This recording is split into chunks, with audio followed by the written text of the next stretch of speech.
ශාස්ත්‍රේ ශාස්ත්‍රේ ශාස්ත්‍ර අහලා තියෙනවද ජීවිතේ එකපාරක් හරි? හ්ම්? ගෙවල් වලට ඇවිල්ලා නැද්ද? නෝනා අත බලලා ශාස්ත්‍ර කියනවා නේද? මාතියා ශාස්ත්‍රයක් අහනවද? එහෙම කියලා කට්ටිය ඇවිල්ලා නැද්ද? ඇවිල්ලා තියෙනවා නේද? ඔව්. අන්න ඒ වගේ ශාස්ත්‍ර කියා ഇവിടെ ගෙවල් වල මයිකුණ්ඩි වන්ද ඔව් ගෙවල් වල ඇවිද්දෙන නේද මේ මගතොටේ අපිට දකින්නට ලැබෙන එක ජන කණ්ඩායමක් ගැන තමයි පුතේ අද අපි කතා කරන්නේ. කවුද ඒ? ශ්‍රී ලංකාවේ අහිකුන්ටික ජනතාව නේද? ඔව්. මයිකුණ්ඩි ගෙදන ජන කණ්ඩායමක්. අපි ඒගොල්ලන්ට කියන්නේ ජන කණ්ඩායමක් කියලා. ශ්‍රී ලාංකිකයෝම තමයි. ඉතින් මෙන්න මේ කට්ටිය ගැන තමයි අපිට කතා කරන්න තියෙන්නේ. එතකොට පුතේ මේ අහිකුන්ටික කියලා කියන්නේ මේගොල්ලන් කණ්ඩායම් හැටියට තනින් තන සංචාරය කරනවා. ඒගොල්ලන්ට ස්ථිර වාසස්ථාන නැහැ. ස්ථිර වාසස්ථාන නැහැ කියන්නේ අපි වගේ ගෙයක් දොරක් හදාගෙන එක තැනක ඒගොල්ලන්ගේ ජීවිතය ගත කරන්නේ නැහැ. නේද? තනින් තන සංචාරය කරනවා. ඉතින් ඒගොල්ලන් සංචාරය කරනකොට ඒගොල්ලන්ගේ දැන් එක තැනක ඒගොල්ලෝ ගෙවල් හදාගෙන ඉන්නවා. කොහේ හරි තැනක ඒ ගෙවල් ගලවගෙන ඒකේ තියෙන දේවල් ටික ගලවගෙන ඒව කරත්තවල දාගෙන පටවගෙන අරගෙන යනවා අනිත් තැනට නේද?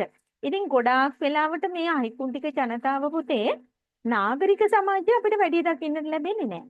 හරිද? නාගරික සමාජයේ නැත්තේ දැන් ඒගොල්ලන් ගොඩාක් කරන්නේ දැන් මේ ශාස්ත්‍ර කියන රස්සාව එහෙම එතකොට නයි නටවන රිලව් නටවන වගේ රැකියා කරන මිනිස්සුනේ මේගොල්ලෝ.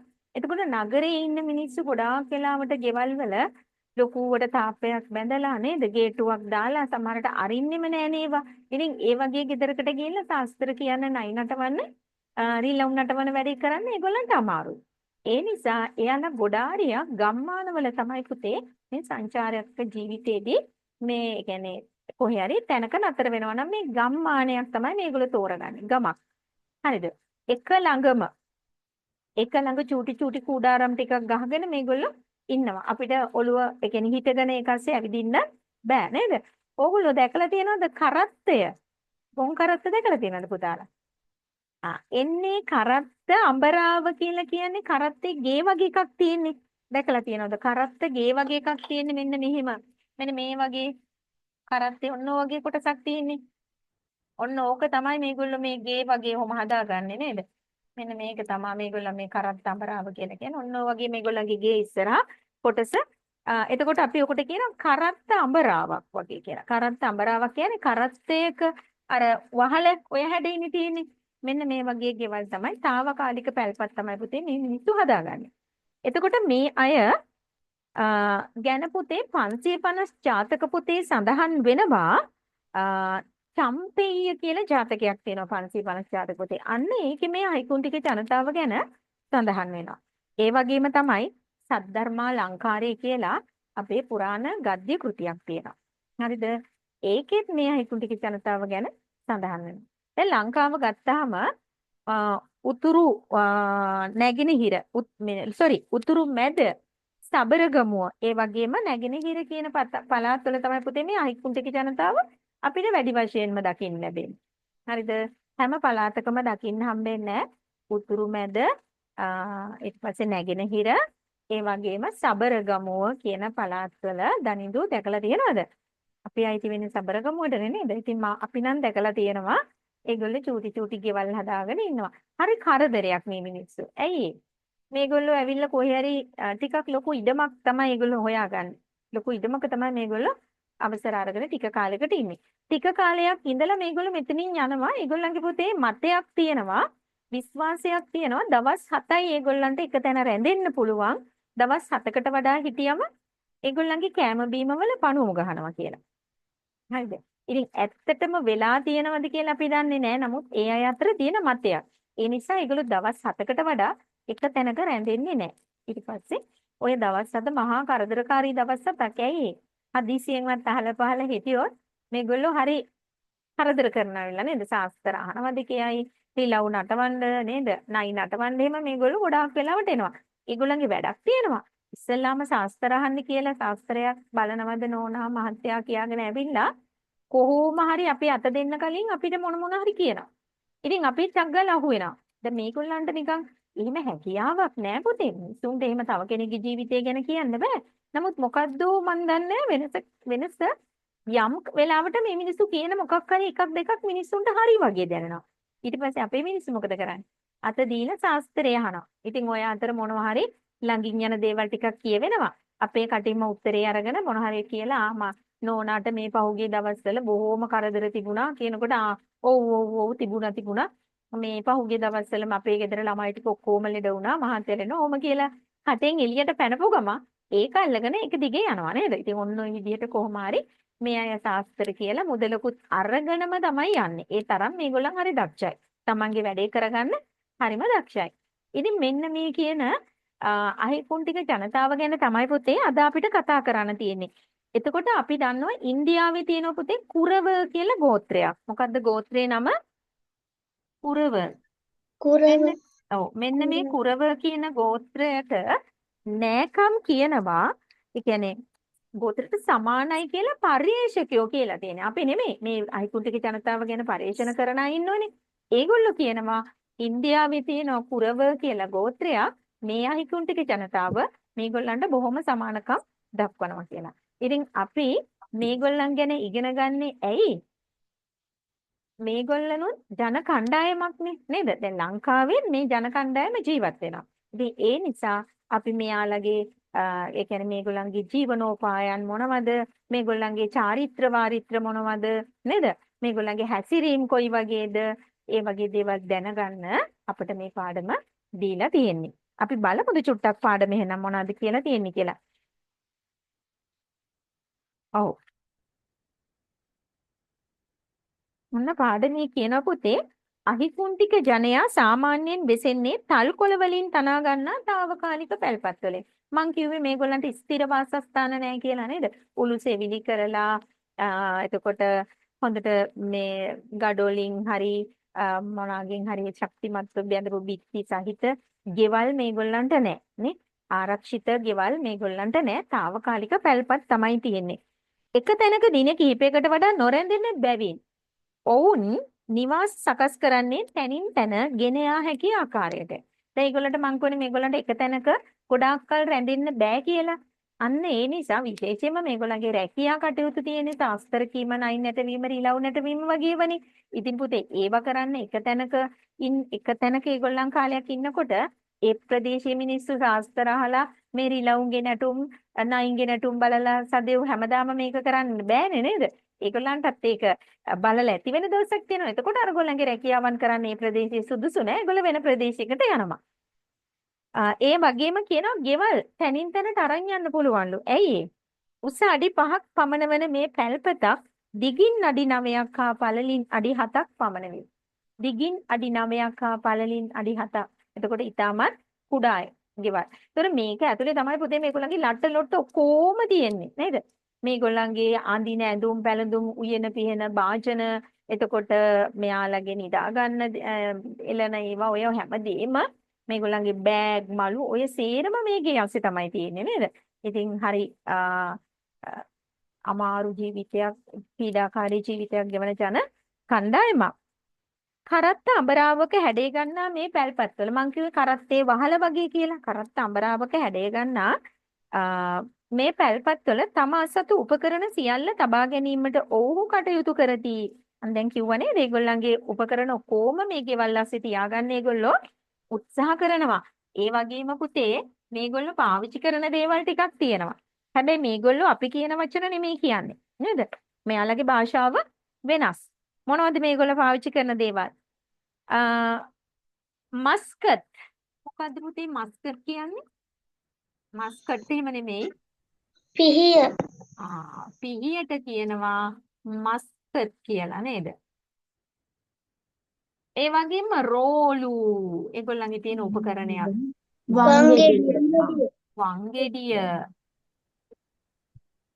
ඊළඟට තාලේ. මොකද්ද තාලේ? බේසම. තාලේ කියන්නේ බේසම. ඒ වගේම පස්ත්‍රායි. මොකද්ද පුතේ ඇඹරුම් ගල කියන්නේ? මොකක්ද ඇඹරුම් ගල කියන්නේ? මිරිස් අබරණ ගල. දැන් නම් ගෙවල් වල මේව නෑ ඉතින් නේද? මිරිස් සම්බරන්නේ නෑනේ දැන් අපි මිරිස් කුඩු නේද? ගෙවල් වලට ගෙන්නේ මිරිස් කුඩු 3-5 කුඩු ඒවම ගේන නිසා දැන් ගෙවල් වල මිරිස් ගලක් තියෙනවද? නෑ නේද? තිබුණොත් කලාතුරකින් තමයි. ඔව්. නෙත්නි තියනවද? මිරිස් ගලක් තියනවද? අපේ ගෙදරක් තියනවා එහෙනම්. නෙත්නිගේ ගෙදර විතරක් නෙමෙයි. ඇඹරුවේ නැති වුණාට. හරි පුතේ. එතකොට ඇඹරුම් ගල කියන්නේ මිරිස් සම්බරන එක නේද? ඒ වගේම තමයි ඒගොල්ලන් කලයට මොකද්ද කියන්නේ? වතුර ගේන කලයට කඳව. කඳවද කදවද? කදව. සංඥක නෑ අනේ. සංඥක අකුරක් නෙවෙයි. කලයට කියන්නේ කදව. කඳව කියන්න එපා අර ඉංග්‍රීසිව හැදිලා වගේ නේද? කඳව නෙමෙයි කදව. ඒ වගේම මේගොල්ලෝ ගාව තියෙනවා තව පිපෙට්ටි කියලා එකක්. අම්මෝ ඒකේ නම් හරි භයානක සතෙක් ඉන්නේ. මොකද්ද පිපෙට්ටි කියන්නේ?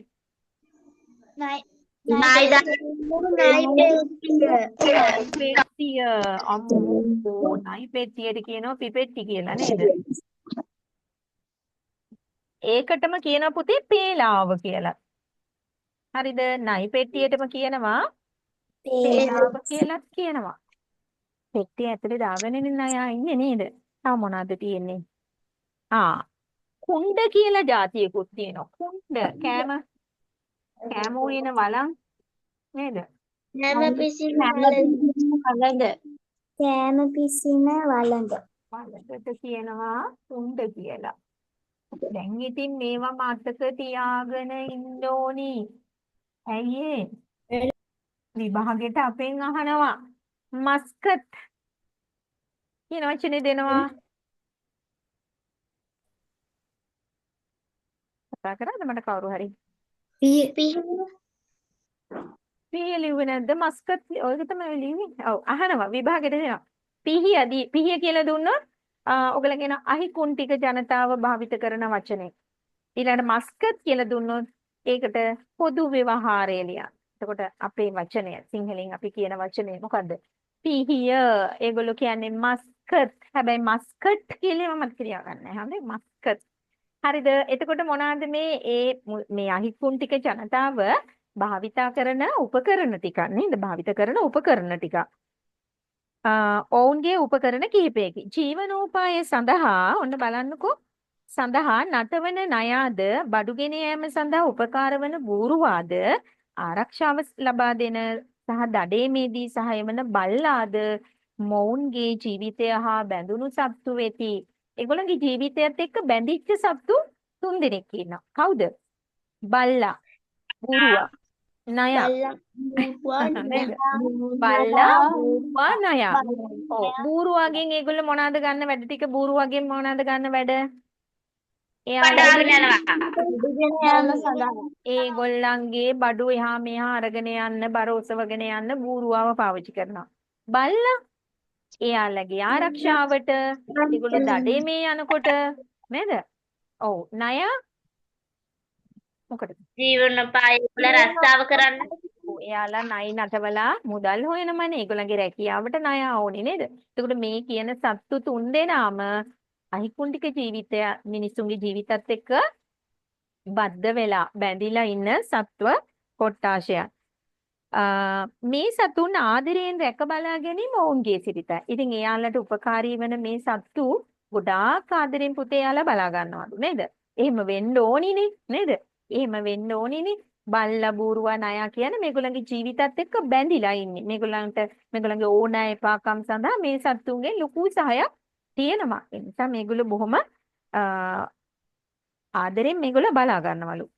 ඒ වගේම මේ අතරින් නාගයා ඔවුන්ගේ ආගමික විශ්වාස සමගද බැඳී සිටි. මෙයාලගේ ආගමික විශ්වාසත් එක්ක මේ නාගයාගේ පුංචි බැඳීමක් තියෙනවලු. මොකද්ද? බලමු. තමා වෙසෙන නිවාස කියන්නේ මේගොල්ලන්ගේ ගෙවල් තියෙන්නේ. දැන් මේගොල්ලෝ තනින් තන අරගෙන යන හරි తాවකාලික පැල්පත් හැටියට හරි තියෙන නිවාස තියෙනවනේ පුතේ. මෙන්න මේ නිවාස නාග ගෘහය කියන අර්ථය ඇතිව නාඉල්ල නමින් හඳුන්වනවලු මේගොල්ලෝ.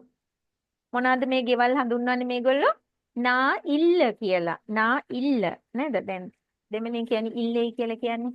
ඉන්නේ ඒ වගේ නා ඉල්ල කියන්නේ පුතේ ඒගොල්ලන් ගෙවල් වලට නාග ගෘහය කියන අදහස ඇතුව තමයි එයාලගේ නිවාස මේ නා ඉල්ල කියන වචනේ හඳුන්වන්නේ. හරිද? ඒතර නා ඉල්ල කියන්නේ නාග ගෘහය කියන අර්ථය. හරිද? නාග ගෘහය කියන්නේ නම් නයින්ගේ ගෙවල් වෙන්න ඕනේ නේද? නයි ඉන්නවනේ මේ ගෙවල් ඇස්සේ. එතකොට නමින් හඳුන්වන අහිකුන්ටික චනයා නාගයාට විශේෂ සැලකිල්ලක් දක්වති. මේගොල්ලන්ගේ ආගමට අනුව මේගොල්ලෝ නායාට විශේෂයෙන් සැලකනවා. බෝධිසත්වයන්ගේ නාග ආත්මයක් සඳහන් වන ඔන්න අපි දන්නේ නැති දෙයක් මේගොල්ලෝ දන්නවා. බෝධිසත්වයන්ගේ නාග ආත්මයක් සඳහන් වන අපි දන්නේ අපේ බෝධිසත්වය එක එක ආත්මවල ඉපදුනා කියලා නේද? නාගයෝ වෙලා, එතකොට ඇත්තු වෙලා, වටුවෝ වෙලා, මොනවාද මේ තම කවුද මේ රිලව් වෙලා නේද? වඳුරු එක එක සත්තු වෙලා හැම ඉපදුනානේ. එතකොට නාගයෙක් වෙලා නාග ආත්මයක බෝධිසත්වයේ ඉපදුනා කියලා මේගොල්ලෝ දන්නවලු පුතේ. ඒකේ නම තමයි බූරිදත්ත ජාතකය. නාගාත්මයක බෝධිසත්වයේ ඉපදුනා කියන එක කියවෙන ජාතක කතාවේ නම මොකද්ද? බුහුරිදත්ත ජාතකය නේද? මෙන්න මේ බුහුරිදත්ත ජාතකය ගැන අහිකුන්ටික ජනතාව දන්නවලු. ඒ නිසා කියනවා ඔව්හු එය තම වර්ගයාගේ ආඩම්බරයට හේතුවක් ලෙස සැලකති. අපි දන්නවා බෝධිසත්වයන්ගේ එක ආත්මයක් තිබුණා. මොකද්ද? නාග ආත්මයක් තිබුණා. අන්න ඒකේ බූරිදත්ත ජාතකේ අපි දන්නවා කියලා මේගොල්ලෝ ටිකක් උඩින් ඉන්නවලු. ඇයි? ආඩම්බරයි නේද? මේගොල්ලන්ට හරි ආඩම්බරයි ඒ ගැන දන්නවා කියලා. Hindu ආගම ඔවුන් සාමාන්‍යයෙන් අදහන ආගම උද. ඔන්න පුතේ. මොන ආගමද මේගොල්ලෝ අදහන්නේ? මොකද අදහන හින්දු ආගම? ආගම. Hindu හින්දු ආගම. ආගම. Hindu කියන්නේ දෙමළ අයගේ ආගම නේද? Hindu. එතකොට අහිකුන්ටික ජනතාව අදහන ආගම තමයි පුතේ Hindu ආගම. හරිද?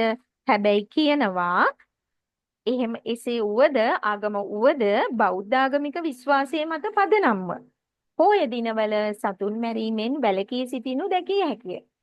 එතකොට බලන්නකෝ බෞද්ධ ජනතාවත් සමහර වෙලාවට දිමන්සා පොයට සත්තු මරණ මිනිස්සු ඉන්නවා නේද? පොය කියලා නැහැ. හැබැයි Hindu ආගම අදහන අපේ මේ අහිකුන්ටික ජනයා පොය දවසට මේ බෞද්ධ ආගමික විශ්වාසයන් පදනම් කරගෙන පුතේ මේගොල්ලෝ පොයට සත්තු මරන්නේ නැහැ. නමුත් ඒගොල්ලන්ගේ ආගම බුදුදහම නෙමෙයි. ඒගොල්ලන්ගේ ආගම Hindu දහම. නමුත් ඒගොල්ලෝ කොච්චර හොඳයිද කියලා බලන්නකෝ නේද? එයාලගේ ආගම නොවුනත් බුදුදහමට අනුව එයාලා සත්තු මරන්නේ නැහැලු පොය දවසට. අනිත් දවසට ඒගොල්ලෝ සත්තු මරනවා. පොය දවසට මරන්නේ නැහැලු. ඉතින් බෞද්ධ මිනිස්සු සමහරව ඉන්නවා පොය කියලා නෑ සත්තු මරන අය නේද? ඔය කුකුල් ෆාම් එහෙම තියෙන මිනිස්සු බලනවද? දැන් හෙට ඕඩරයක් ඕනි හෙට කුකුළු ටිකක් ඕනි කිව්වොත් අද පොය කියලා ඒගොල්ලෝ නිකන් ඉන්නවද? කොහේ නිකන් ඉන්නද? නේද? ඕනි කුකුළු ගන්න ඒගොල්ලෝ මරනවා. පොය දිනවල සතුන් මැරීමෙන් වැළකී සිටිනු දැකිය හැකිය. විෂ්ණු කතරගම පත්තිනි ආදී දෙවිවරුන් ඇදහිීමද ඔවුන් අතර වෙයි. විෂ්ණු කතරගම පත්තිනි කියන දෙවිවරු අදහනවලු මෙයාලා. ඒ වගේම දඩයම් සඳහා පිටත්ව යෑමේදී වනයට අරක්ගත් දෙවියන්ට කුකුළු බිල්ලක් පුද කිරීමද ඔවුන්ගේ සිරිතයි. මේගොල්ලෝ දඩේමේ යනකොට පුතේ දඩේමේ යන්න කලින් වනයට අරක්ගත්ත දෙවියෙක් ඉන්නවා කියලා මෙයාලා විශ්වාස කරනවා.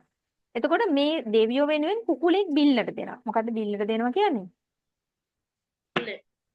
මරනවා නේද? මරනවා. කුකුලෙක් බිල්ලට දෙනවා කියන්නේ මරනවා. ඔව්. වැඩි විය පත්වන ගැහැණු ළමයෙකු බාල සහෝදරියක සමග කොළවලින් තැනූ පැලක දින 7ක් වෙන්කොට තැබෙන අතර දැන් අපි ඔය බිග් ගර්ල් වෙනවා කියලා අපේ දූලා වැඩි විය පත් වෙනවා කියලා එකක් තියෙනවනේ නේද? අන්න ඒ අවස්ථාවේදී මේගොල්ලොන්ගේ ගැහැණු ළමයිට මොකද කරන්නේ? කොළවලින් තැනූ පැලක දින 7ක් වෙන්කොට දවස් 7ක් එයාගේ බාල සහෝදරියක් තනියට තියලා දවස් 7ක් එයාව තියනවලු මේ කොළවලින් හදපු මේ පැල ඇතුලේ. ඉන් පසුව දින 5ක් තල්පත් පැලක රඳවා. ඊටත් පස්සේ තවත් දවස් 5ක් තල් කොළ වලින් හදපු නේද? තල් 5ක් දින 5ක් තල්පත් පැලක තල් කොළ වලින් හදපු පැලක රඳවලා පස්වන දිනයේදී නැන්දා විසින් ආවා පිරිසිදු කිරීමෙන් පසු සමාජයට පිළිගැනීම මොවුන්ගේ චාරිත්‍රය. එතකොට දවස් 7ක් මේගොල්ලෝ මොකද්ද කරන්නේ? කොළ වලින් හදපු ගේක මේ ළමයා හුදකලා කරලා තිනවා චූටි බාල සහෝදරියක් එක්ක. ඊට පස්සේ තල්කොළ වලින් හදපු ගේක තව දවස් 5ක් තියෙනවා. පස්වෙනි දවසේ නැන්දා කෙනෙක් ඇවිල්ලා මෙයා නාවලා පිරිසිදු කරලා තමයි සමාජයට මෙයාව පිළිගන්නවා කියන්නේ. ඒකේ යාළගේ චාරිත්‍රයක් පුතේ. හරිද? අහිකුන්ටික විවාහය නෑනා මස්සිනා අතර සිදුවන්නේ. දැන් කවුද නෑනා මස්සිනා කියන්නේ? ඒකත් දන්නේ නෑනේ අපි නේද? ඔන්න පුතේ නිකන් හිතන්නකෝ. ඔන්න මේ මෙතන ඉන්නවා දැන් ඔන්න.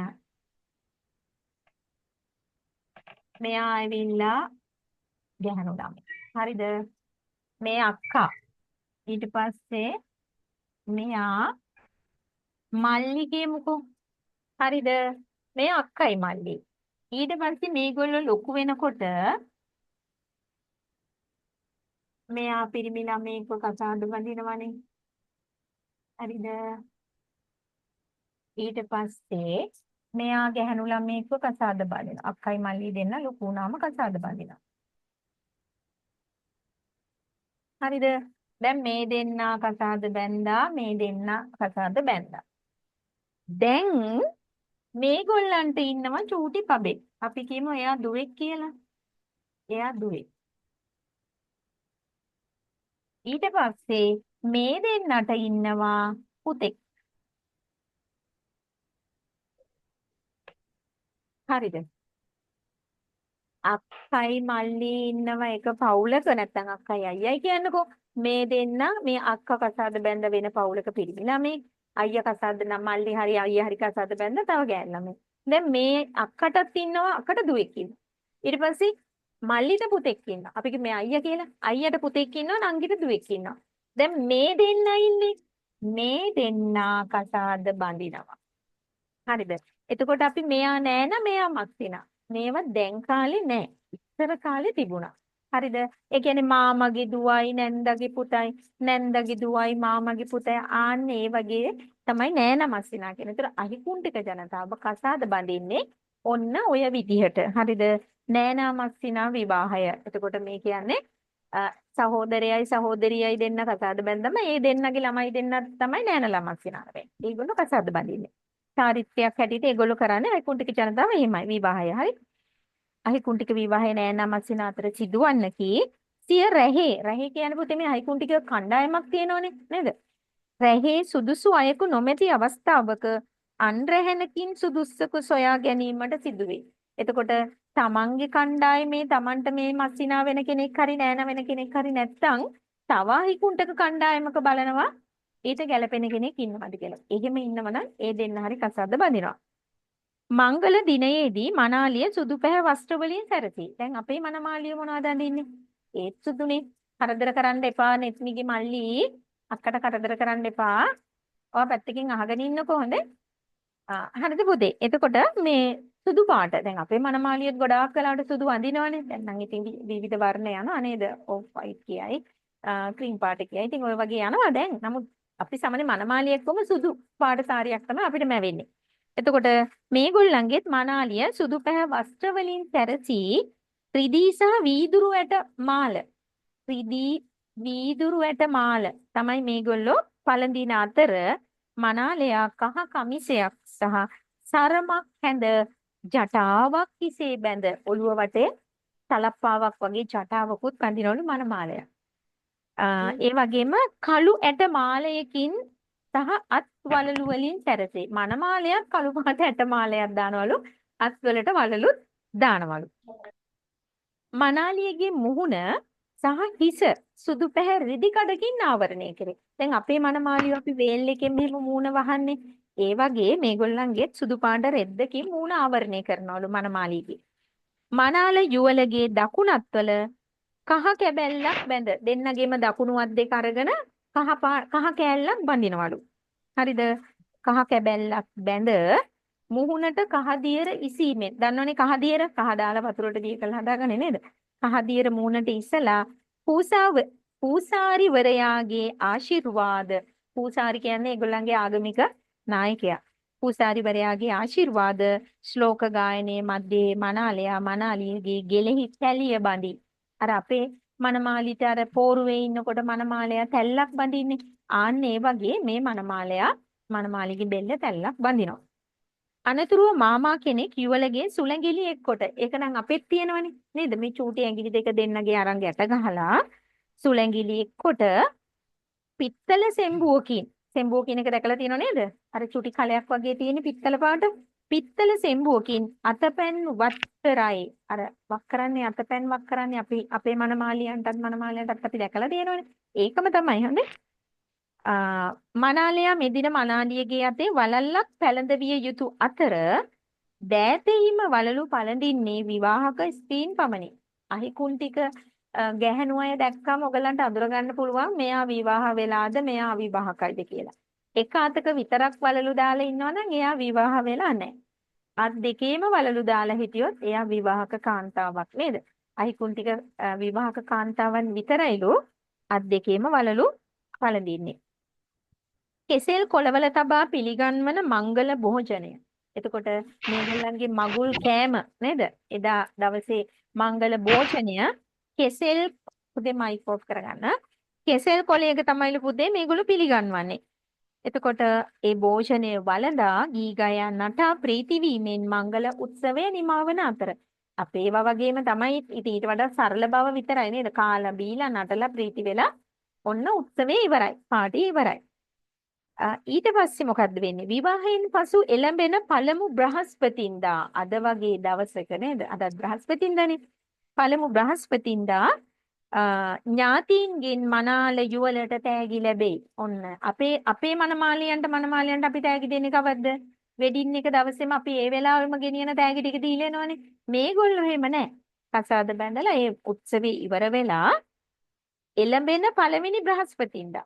හරිද? ඊට පස්සේ එන පළවෙනි බ්‍රහස්පතින්දා තමයි නෑදෑයෝ මේ යුවලට තෑගි භෝග දෙන්නේ. දෑවැද්ද වශයෙන් පේලාවක බහලු. මතකද පේලාව? නයි පෙට්ටිය. දෑවැද්දට මොනවද දෙන්නේ? නයි පෙට්ටියක දාපු ණයකු හෝ දෙන්නෙකු. එක ණයෙක් හරි නයි දෙන්නෙක් හරි දෙනවලු. ඊළඟට බූරුවකු, බල්ලෙකු, ෂෝක් නේද දෑවැද්ද? බූරුවෙක්, බල්ලෙක් අඳින පළඳින දේ දීම අහිකුන් ටික චාරිත්‍රයකි. ඇයි පුතේ මේගොල්ලෝ ණයෙක් හරි දෙන්නෙක් හරි බල්ලෙක් බූරුවෙක් දෙන්නේ? මනමාලියගෙන් දෑවැද්ද හැටියට මනමාලයන්ට ඒව දෙන්නේ. මනමාලයට ජීවත් වෙන්න පුළුවන්. එතකොට නයි නටවන්න පුළුවන්, ඉලව් නටවන්න පුළුවන් නේද? බල්ලා දඩේම යනකොට අරන් යන්න පුළුවන් ආරක්ෂාවට. අන්න බලන්න. එතකොට අපි hina වුණාට ඒගොල්ලන්ගේ ජීවිතය ඒගොල්ලන්ට වැදගත්. මේ සත්තු තුන් දෙනා නේද? ඒගොල්ලන්ගේ ජීවනෝපායන් වලට වැදගත් වෙන සත්තුයෝ නිසා. ඒකේ යාළගේ චාරිත්‍රය. අහිකුන් ටික පුරුෂ පක්ෂයේ නයි නැටවීම හා ඉලවුන් නැටවීම ජීවනෝපාය කරගනිති. පිරිමි කට්ටියගේ රැකියාව තමයි පුතේ නයි නටවන සහ ඉලව් නටවන එක. අහිකුන් ටික ස්ත්‍රීහු අතබලා ශාස්ත්‍ර කීම ජීවනෝපාය කරගනිති. කාන්තාවෝ විතරයි ශාස්ත්‍ර කියන්නේ. දැන් ඔයගොල්ලෝ දැකලා තියෙනවද?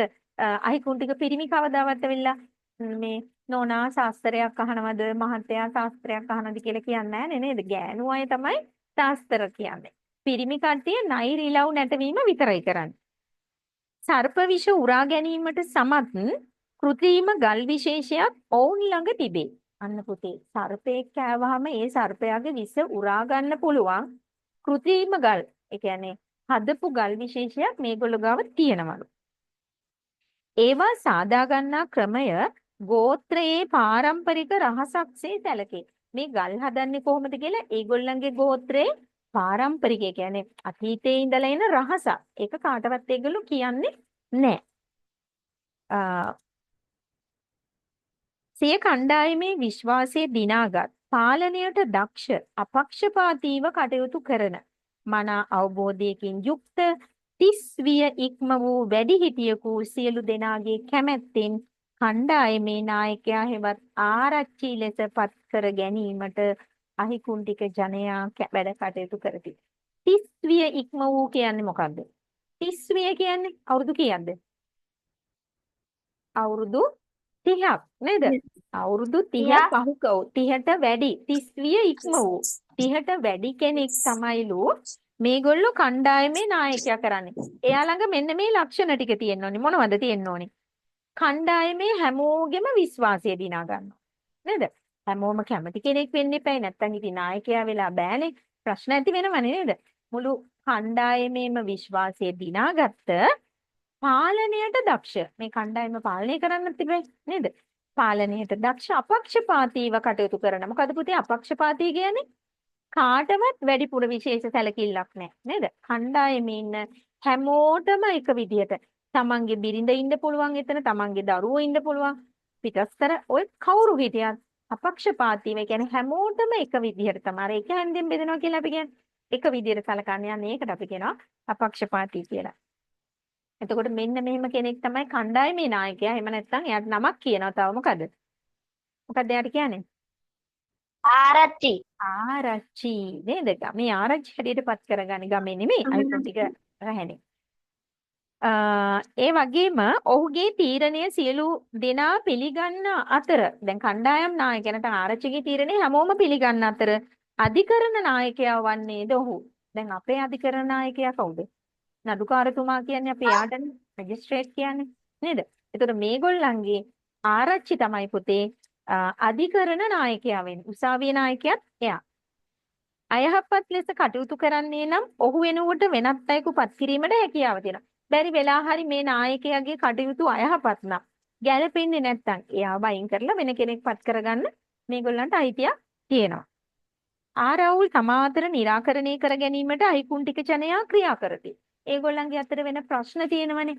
අපේ අතර ප්‍රශ්න වුණ ගමන් අල්ලපු ගෙදර වැටකට අපි රණ්ඩු වෙනවා කියන්නකෝ නේද? අපිත් එක්ක අල්ලපු ගෙදර මිනිස්සු වැටකට පොඩි වැටකට හරි තාප්පයකට හරි චුට්ටක් රණ්ඩු වෙච්ච ගමන් කොහෙද යන්නේ?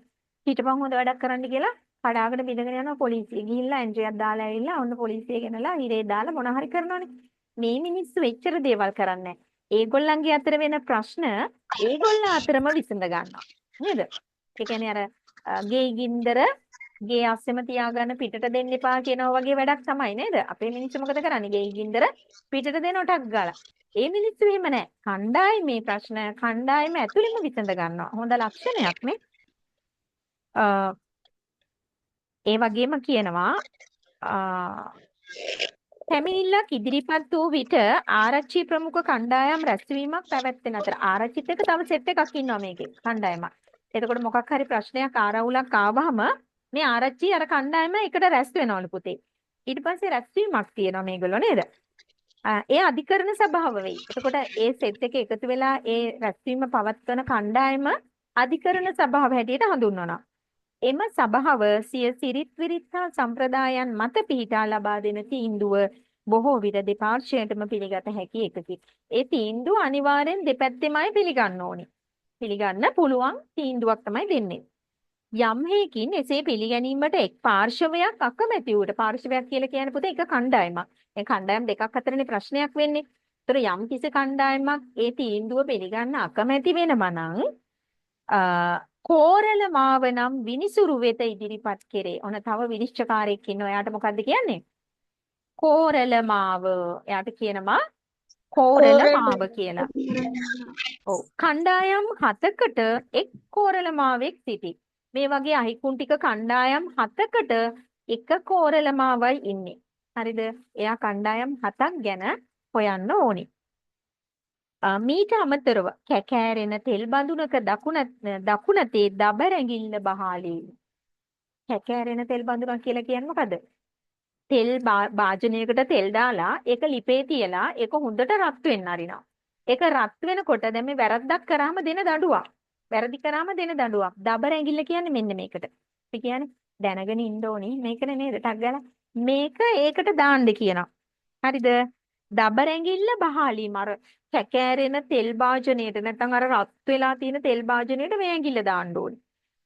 රත් වූ යකඩයක් ඇල්ලීමට දීම. එහෙම නැත්නම් හිතන්නකෝ මේක යකඩයක් කියලා මේක රත් වෙලා තියෙන්නේ. මේක දැන් අල්ලන්න දෙනවා.